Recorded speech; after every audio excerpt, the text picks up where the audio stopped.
सभी को सादर नमस्ते। सनातन वैदिक धर्म यूट्यूब चैनल में आप सभी का हार्दिक अभिनंदन। आशा है मित्रों आप सभी अच्छे होंगे। आइए मित्रों, विदुर नीति के स्वाध्याय की श्रृंखला में आज हम 21वें पाठ को पढ़ेंगे। 21वीं वीडियो ये आज आपके लिए बनाई जा रही है। अभी तक हमने 20 वीडियो आपके लिए बना दी हैं। बहुत सुंदर सुंदर उपदेश हैं जो हमारे जीवन को सुखद और शांतिमय बना सकते हैं। तो गत कक्षा में हमने चर्चा की थी कि जो एक राजा होता है उसको ये बताया था मुख्य रूप से कि उसको धर्म का आचरण करके ही अपने राज्य को स्थापित करना चाहिए। माने किस प्रकार के राजा को प्रजा चाहती है, इस मुख्य रूप से ये हमारा बिंदु तैयार हुआ था। ठीक है, उसमें भिन्न भिन्न राजा के गुण बताए थे कि इस प्रकार से राजा को धर्म की राज्य की प्राप्ति करना चाहिए, प्रजा को ध्यान रखना चाहिए, प्रेम करना चाहिए उसको। ठीक है, चलिएगा आज के जो हमारा जो प्रकरण आ रहा है वो मुख्य रूप से राजा को ध्यान में रख करके नहीं है, जन सामान्य को ध्यान में रख करके। इसलिए सभी के लिए बहुत अच्छी बातें बताएंगे महात्मा विदुर, वो हम सभी के लिए परिपालनीय हैं। क्या कहते हैं?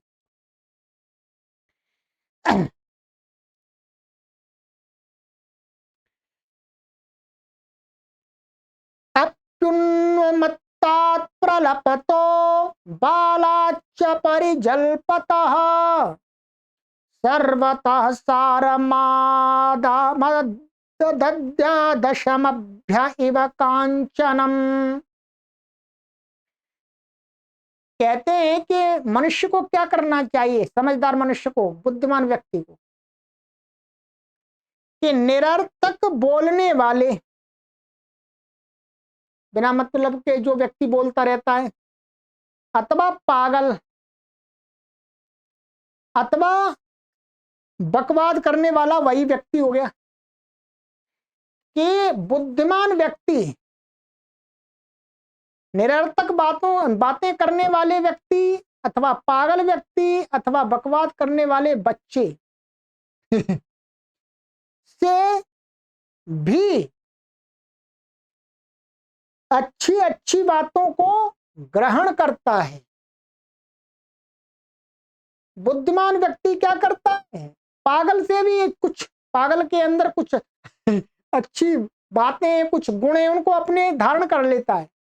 कोई इस कारण से उनको छोड़ नहीं देता, अरे पागल है, इसको कोई, इसके अंदर कोई गुण नहीं। बुद्धिमान व्यक्ति क्या करता है, पागल के अंदर से भी, बकवाद करने वाले के अंदर से भी, बालकों के अंदर से भी जो अच्छी अच्छी बातें हैं, अच्छे अच्छे आचरण, उनको स्वीकार कर लेता, ग्रहण कर लेता। जैसे एक बहुत सुंदर उदाहरण दिया कि जैसे बुद्धिमान मनुष्य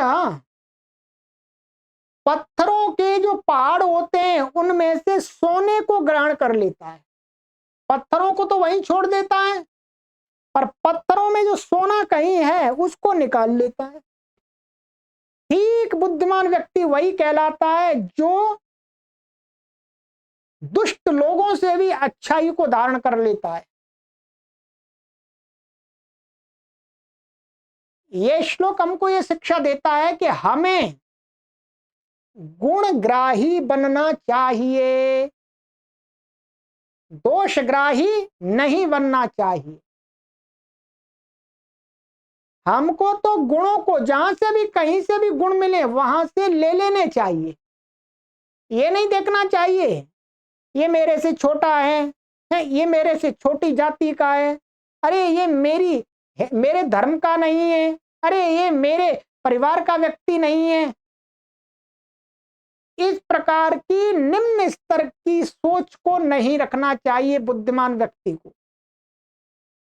उसको तो एकदम कोई भी व्यक्ति है, कितना भी चाहे कैसा भी है, उसमें जो भी अच्छाई दिखती है उसको सहर्ष स्वीकार कर लेना चाहिए।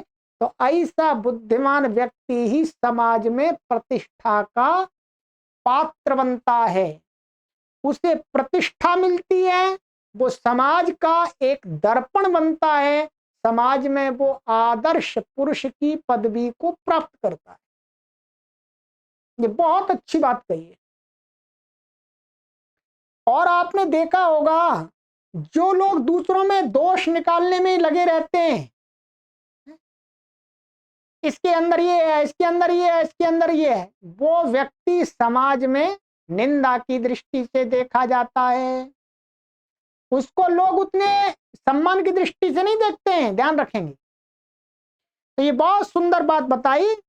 आदमी को अपने जीवन में उन्नति करने के लिए उसे गुणग्राही बनना चाहिए, दोषग्राही नहीं बनना चाहिए। दोष दृष्टा नहीं बनना है, गुणग्राहिता बनना है। चलिए और आगे क्या कहते हैं, सुव्याहृतानि सूक्तानि सुकृतानि ततस्ततः संचिन्वन् धीर आसीत शिलाहारी शिलम यथा।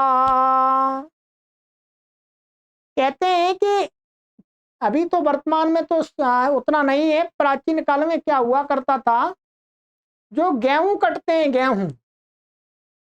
गेहूं कटने के बाद में या सरसों आदि की जो फसल कटती है, रबी की फसल, उसको कटने के बाद में कुछ खेत में ही गिर जाती हैं बाली आदि,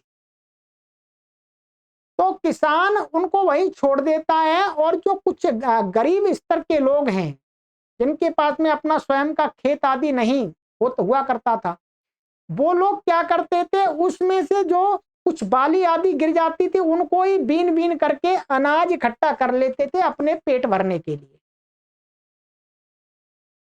तो यहां पर यह कहा कि जिस प्रकार से शिलाहारी शिलम यथा ग्रहणाति, जो खेतों में से बालियों को चुनने वाला व्यक्ति, वो खेत को नहीं देखता, इसमें ठूंठ खड़े हैं, इसमें कांटे हैं, ये खेत अच्छा नहीं है, नहीं, वो तो केवल शिला को बीन लेता है, माने जो बालियां आदि होती हैं उनको बीन लेता है और अपना घर पे ले आता है और वो कूट काट करके अनाज निकाल लेता है साफ करके। ठीक उसी प्रकार से कहते हैं जो धीर मनुष्य है, धैर्यवान मनुष्य है, जो बुद्धिमान मनुष्य है, उसे क्या करना चाहिए, उसे जहां कहीं से भी गुण मिले उनको इकट्ठा करके अपने पास में रख लेना चाहिए। जैसे वो शिला बीन करके वो अपने पास में रख लेता है और उसका उपयोग करता है, अपने पेट की भूख को समाप्त करता है, अपनी भूख बुझाता है जिसको बोलते हैं। वैसे ही बुद्धिमान व्यक्ति भी जहां कहीं से भी गुण मिल जाए उसको वहां से ले करके अपने पास में रख लेना चाहिए। और आगे कहते हैं, गंधे न गावः पश्यन्ति वेदैः पश्यन्ति ब्राह्मणाः चारैः पश्यन्ति राजानश् चक्षुभ्याम इतरे जनाः, चक्षुर्भ्याम इतरे जनाः। ये थोड़ा सा ये आपको मैं समझाता हूं। ये कहते हैं कि जो गाय होती है, गाय का अर्थ है पशु लिया, जो पशु होती है वो क्या है, सूंघ करके पहचान करती है। वस्तुतः पशु क्या है, सूंघ सूंघ करके रास्ते को पहचान करके अपने ठिकाने पर पहुंच जाता है, आंखों से देखता है। अपन लोग क्या है, अपन कहीं रास्ते को जाते तो सूंघ के तो नहीं जाते, ये कुत्ता बिल्ली आदि होते हैं, वो रास्ते को सूंघ करके अपने ठिकाने पर जहां पहुंचना होता पहुंच जाते हैं। तो कहा गावः पश्यन्ति गंधेन, गाय किससे देखती है? गाय अब मत चलती है, वो सूंघ सूंघ करके चलती है, गंध से वो पहचानती है किधर जाना कहां जाना है। और कहते हैं जो ब्राह्मण लोग होते हैं, ब्राह्मण का अर्थ है विद्वान लोग, ज्ञानी लोग, अर्थात शिक्षा के क्षेत्र में कार्य करने वाले लोग। प्राचीन काल में जो शिक्षा का कार्य करते थे उनको ब्राह्मण कैटेगरी में रखा गया था, ब्राह्मण कहा गया था, इसलिए ब्राह्मण कह रहे हैं। परंतु वर्तमान में तो हम देखेंगे तो जो भी शिक्षा के कार्य में लगे हुए हैं, वेद आदि को, गीता आदि को, उपनिषद आदि को पढ़ते हैं, अथवा अन्य भी कोई ग्रंथ हैं, कोई भी या शास्त्रों को पढ़ाते हैं या स्कूल कॉलेज में पढ़ाते हैं, वो सभी लोग तो कहते हैं जो ब्राह्मण लोग होते हैं वो वेदई ही, वेदों के माध्यम से चलते हैं, माने अपने जीवन को ज्ञान के माध्यम से चलाते हैं। अर्थात जो विद्वान लोग होते हैं, शिक्षक लोग होते हैं, वो विचार पूर्वक, चिंतन पूर्वक अपने जीवन को चलाते हैं, देखते हैं माने चलाते हैं, अपनी इंद्रियों का उपयोग करते हैं, मुझे क्या करना है क्या नहीं करना है। वो वेद, अर्थात यहाँ प्राचीन काल में वेद ही ज्ञान का प्रसिद्ध ग्रंथ था, इसलिए वेद यहां पर कहा है। और कहा जो सामान्य लोग होते हैं, जो सामान्य लोग होते हैं, नहीं, जो राजा लोग होते हैं, राजा, वो क्या होते हैं? वो गुप्तचरों के द्वारा देखते हैं। अर्थात वो उनको कोई राज्य की जानकारी चाहिए तो वो अपनी आंखों से तो देख करके नहीं प्राप्त करते, वो गुप्तचरों के द्वारा बताई गई बातों पर विश्वास करके देखते हैं, जानते हैं, देखते हैं, जानते हैं। तो राजा किन की आंखों से देखते हैं? राजा की आंखें क्या है? गुप्तचर। गाय की आंखें क्या है? गंध। और ज्ञानी ब्राह्मण लोगों की आंखें क्या है? वेद। वेद बताता है कैसे चलना है। और कहते हैं जो सामान्य लोग होते हैं, इतरे जना, वो इन आंखों से देखते हैं, अर्थात इन आंखों से देख करके चलते हैं, अर्थात वो अधिक चिंतन मनन नहीं करते हैं। तो यहां पर ये 4 प्रकार के बता दिया। इनमें यही मुख्य रूप से बताना चाह रहे हैं कि हम यदि मनुष्य हैं तो मनुष्यों में जो ब्राह्मण हैं, ब्राह्मण अर्थात विद्वान लोग, ज्ञानी लोग, वो ज्ञान के माध्यम से चलते हैं। तो हम यदि मनुष्य हैं तो हमें भी ज्ञान के माध्यम से ही चलना चाहिए। ठीक है, इन आंखों से हम निर्णय तक नहीं पहुंचते। निर्णय तक कब पहुंचते हैं? जब हम इन आंखों के साथ में बुद्धि का भी प्रयोग करते हैं, ये बताना चाह रहे हैं। ठीक है, तो ये हो गया। और कहते हैं भूयांसम लभते क्लेशम या गौर भवति दुर्दुहा अथया सुदुहा राजन नैव ताम वितुदन्त्यपि। राजा को इशारा करके कह रहे हैं महात्मा विदुर धृतराष्ट्र के लिए कि राजन, जो गाय कठिनाई से दूध देती है ठीक है, ऐसी गाय जिसको दूते हैं तो वो लात मारती है, इधर उधर भागती है। तो कहते हैं जो गाय कठिनाई से दूध देती है वो बहुत कष्ट उठाती है, अर्थात उसका मालिक, उसका स्वामी उसको खाने को अच्छी अच्छी चीजें नहीं देता है और डंडा फटकारता है। फिर डंडा ही फटकारता होगा, देखते हैं। जो गाय परेशान करती है, गाय भैंस जो भी है, दूध देते समय वो इधर उधर उलती है, भागती है, लात मारती है। कई बार तो कई गाय तो ऐसी होती है उनके दोनों टांगों को बांधना पड़ता है रस्सी से, तब जाकर के खड़ी होती है। और कभी कभी वो इतनी बिगड़ जाती है कि दोनों टांगों को बांध देने पर भी गिर जाएंगी, पर दूध दोने नहीं देती है। फिर ग्वाला क्या करता है, मालिक क्या करता है? डंडा उठाता है, 1 मारता, 2 मारता, 3 मारता, खींच खींच के। तो वही कहा, जो गाय कठिनाई से अपना दूध दोने देती है, वो बहुत क्लेश उठाती है, कष्टों को प्राप्त करती है। और किंतु जो गाय आसानी से दूध दे देती है, लोग उसको प्रेम करते, हाथ फिराते हैं, दाना पानी अच्छा देते। ठीक है, इसलिए ये उदाहरण हमें ये शिक्षा दे रहा है कि हमें संसार के लोगों के साथ में ऐसा व्यवहार करना चाहिए कि लोगों को सरलता का अनुभव हो, है, लोगों को हमारे जीवन से, हमारे व्यवहार से कष्ट का अनुभव ना हो। हमारे जीवन से, हमारे व्यवहार से हमारे परिवार के लोगों को, हमारे आसपास के लोगों को, मित्रगणों को, सगे संबंधियों को सुख की अनुभूति हो। यदि हम उनके लिए कांटा बन जाएंगे, हमारे व्यवहार से उनको दुख होगा, तो वो भी हमारी पिटाई करेंगे खींच खींच के। ठीक है, तो इसलिए मनुष्य को कैसा बनना चाहिए? दूसरों के साथ में प्रेम का व्यवहार करने वाला,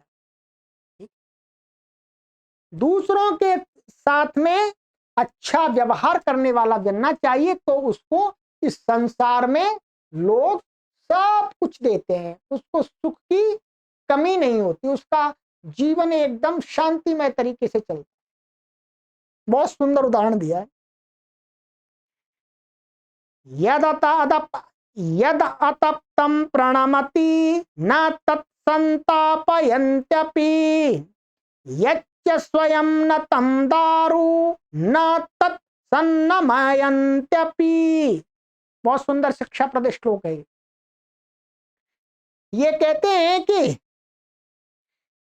जो धातु में लोहा, सोना, चांदी आदि, जो धातु बिना गर्म किए ही आसानी से मुड़ जाते हैं, उन्हें आग में लोग नहीं तपाते।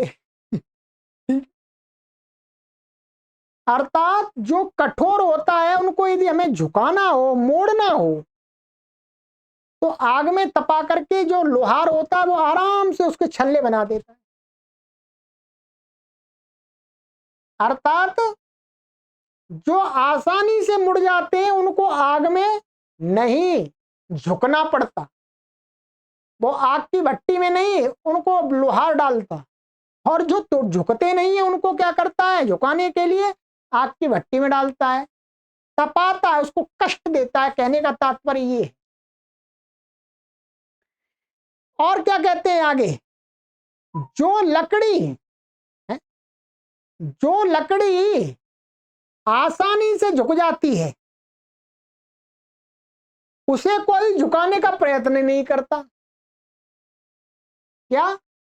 जो लकड़ी आसानी से झुक जाती है, ऐसे किसी को पता है घास का तिनका है, वो आराम से ऐसे हम उसको मोड़ सकते हैं, तो उसको कोई लाओ घास के तिनके को टेढ़ा करेंगे, ऐसा कोई नहीं विचार करता।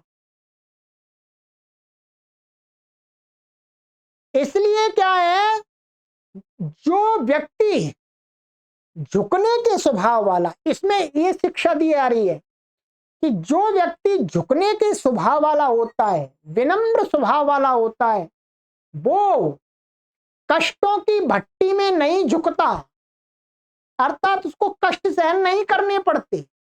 जो लोगों के सामने झुक जाता है, जी हरिओम नमस्ते जी, ठीक है जी, ठीक है, तो और झुक जाता है, तो ऐसे व्यक्ति को कोई परेशान नहीं करता। जैसे कि बता दिया, जो धातु अपने आप झुक जाती है उसको लोहार भट्टी में डालता ही नहीं है। और जो घास का तिनका आदि होता है, पता है लोगों को ये, तो अपने आप झुक जाएगा, ये टेढ़ा हो जाएगा, तो उसको कोई टेढ़ा करने की कोशिश नहीं करता। इसको करते हैं जो जिसको लगता है टेढ़ा नहीं हो सकेगा, उस पर ठोंक मारते हैं, उसको पानी में भिगा करके उसको टेढ़ा करते हैं, रस्सी बांध करके टेढ़ा करते हैं। तो इससे ये शिक्षा दी जा रही है कि आगे बताते हैं, इसके लिए श्लोक दिया है, एतयोपमया धीरः सन्नमेत बलीयसे इंद्राय प्रणमते नमते यो बलीयसे। जो ऊपर वाला ये उदाहरण दिया है, इससे मनुष्य को क्या सीखना चाहिए? मनुष्य को सीखना चाहिए कि यदि वो बुद्धिमान व्यक्ति है तो उसे बलवान के सामने झुक जाना चाहिए। ये राजनीति की बात चल रही है। बलवान के सामने, वैसे तो कमजोर के सामने भी झुक जाना चाहिए, विनम्र बनना जाना चाहिए, परंतु बलवान के सामने कभी अकड़ नहीं दिखानी चाहिए भाई। बलवान के सामने तो अवश्य झुकना चाहिए, नहीं तो बहुत झंझट खड़ा हो जाएगा है। तो वही कहते हैं, जो अधिक बलवान के सामने झुकता है वो मानो राजा इंद्र के सामने झुक रहा है। हमें झुकने में शर्म नहीं करनी चाहिए, हमें ये मान करके झुक जाना चाहिए भाई ये राजा इंद्र है जी, इसके लिए झुक जाते। तो वही व्यक्ति हमारा सहायक बन जाएगा, और अकड़ जाएंगे तो वही व्यक्ति हमारा विरोधी बन जाएगा। इसलिए बुद्धिमान व्यक्ति को क्या चाहिए? बुद्धिमान व्यक्ति को चाहिए कि वो कभी बलवान के साथ तो अकड़े ही नहीं, झुक जाए। कैसा मन में विचार करके, हाँ ये तो राजा इंद्र है, चलो झुक जाते, तो उसका जीवन अच्छी तरह से चलेगा। और क्या कहते हैं, आइएगा।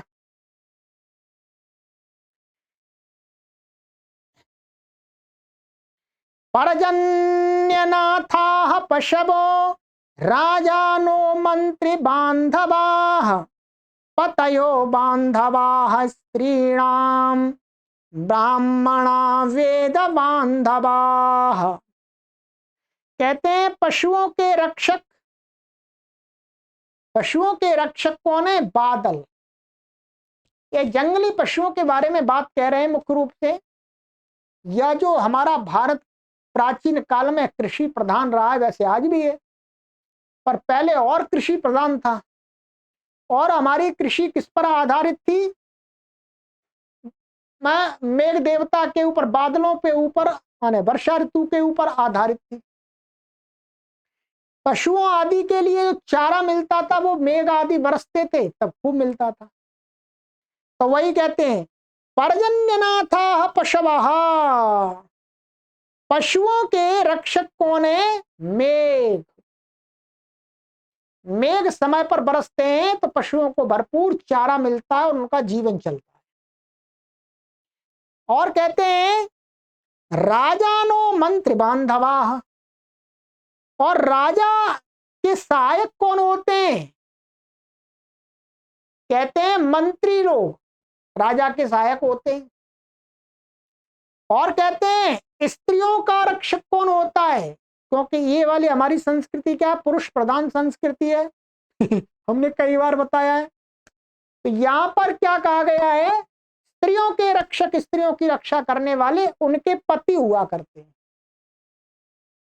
अर्थात स्त्रियों के सहायक मुख्य रूप से उनका पति होता है। देखा भी जाता है समाज में, कुछ प्रतिशत को छोड़ दें तो अधिक प्रतिशत भाग तो हमें यही दिखता है कि स्त्रियां प्राय करके अपने पति को अपना रक्षक मानती हैं।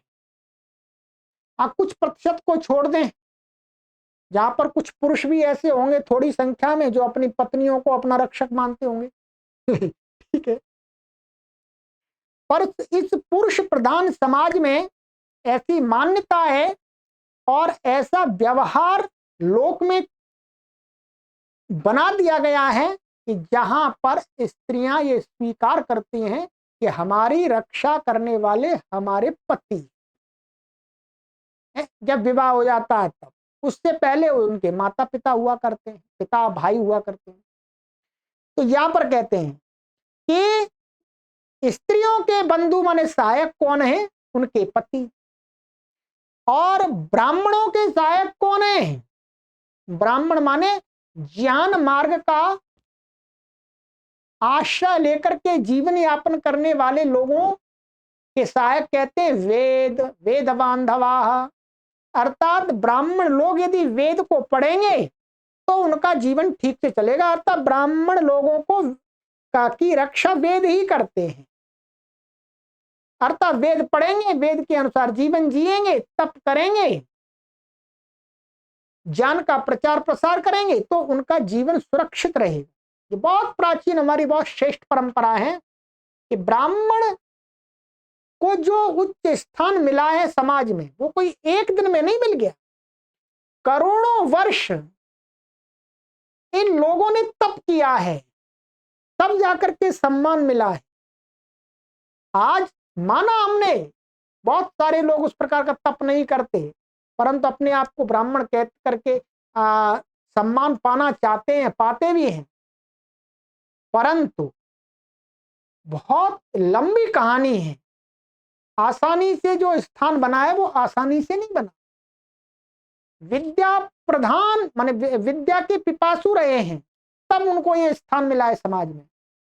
तो कहा ब्राह्मण लोग वेद, ब्राह्मण लोगों की रक्षा कौन करता है? सहायक वेद, अर्थात वेद उनको मार्गदर्शन करते हैं, वेदों के अनुसार वो जीवन जीते हैं तो वो उन्नति के पथ पर चढ़ते हैं।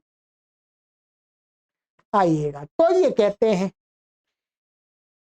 और क्या कहते हैं आगे? तो इससे हमें शिक्षा अर्थात ये एक व्यवहारिक ज्ञान हो रहा है कि ऐसा ऐसा देखना चाहिए, और यदि हम ब्राह्मण अर्थात ज्ञान के मार्ग पर चलने वाले हैं तो हमें वेदों के अंदर बताई गई शिक्षाओं को जरूर पालन करना चाहिए, अपने आचरण में लाना चाहिए, जिससे हमारी रक्षा हो सके। ठीक है।